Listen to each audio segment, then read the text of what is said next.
My name's Paul Caruana. I've been tattooing now for just over 6 years. Moved up here from another premises in the bottom of town, which I had for a couple of years down there. You get a different type of clientele. We're a little bit more upmarket up this end of town, really. A bit more cosmopolitan compared to the bottom of town. They tend to concentrate on more of a sort of production line tattoo. We tend to build up more of a relationship with our sort of clients we have here as well. People just find it a bit more relaxing in the shop, a bit more sort of helpful, really. It's with all the guys in this shop, especially, we're artists as well in our own right. We've all always been into art, one form or another, and it's not just a job; it's a passion for us. You know what I mean? And that you can tell if you go into other shops. Obviously, I went into a tattoo shop before I was a tattoo artist. So I had tattoos myself, and the process is a lot. It's just such a big difference if you walk into a shop which specialises in custom work.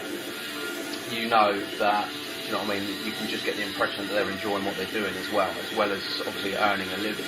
They're sort of like, they're blessed to sort of be doing their job and, you know, their passion on a daily basis. My son's 4 years old now and he's showing interest in drawing skills already, so hopefully I can pass it on to him. You know, I think it's any father's dream who owns a business is to pass it on to their son.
My name is actually Stephen Carter. We're friends for like 25 years. We do anything from build-ups to alterations to basic repairs and so on. I was taught how to make originally when I first came to bloody old shoemakers, and the idea behind that is, so when I take a shoe apart, I won't panic. And ever since then, it's put me in good step where I am now, because I know how a shoe is made, and it's put together again, how I take it apart, and it doesn't scare me anymore.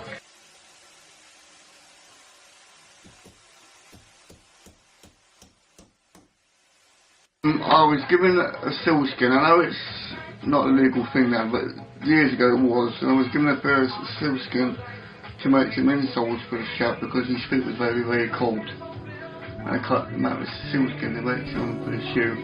I made a handle for a walking stick, also the snakeskin as well. I do like it, it's great.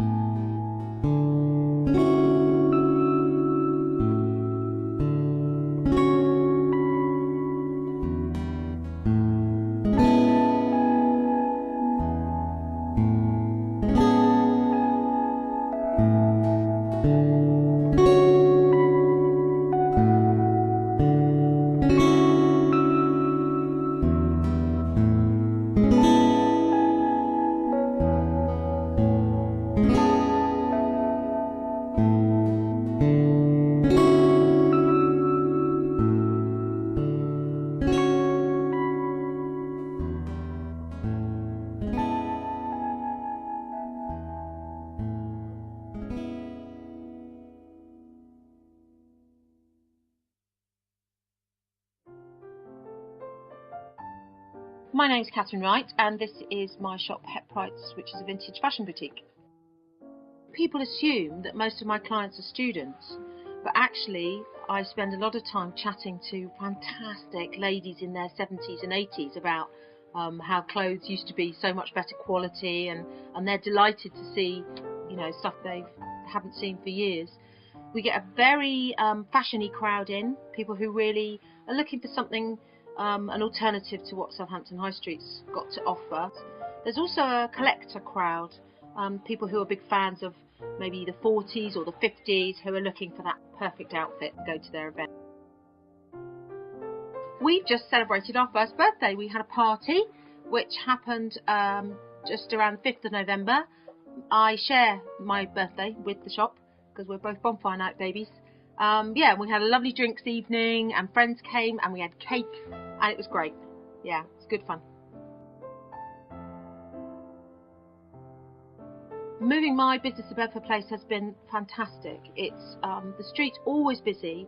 We're a bunch of businesses that really complement each other because people come and browse with me before they go and get their hair cut, or they stop and have a cup of coffee, you know, when they're on their way to buy shoes in French's or something. So it feels like we're a real community of businesses.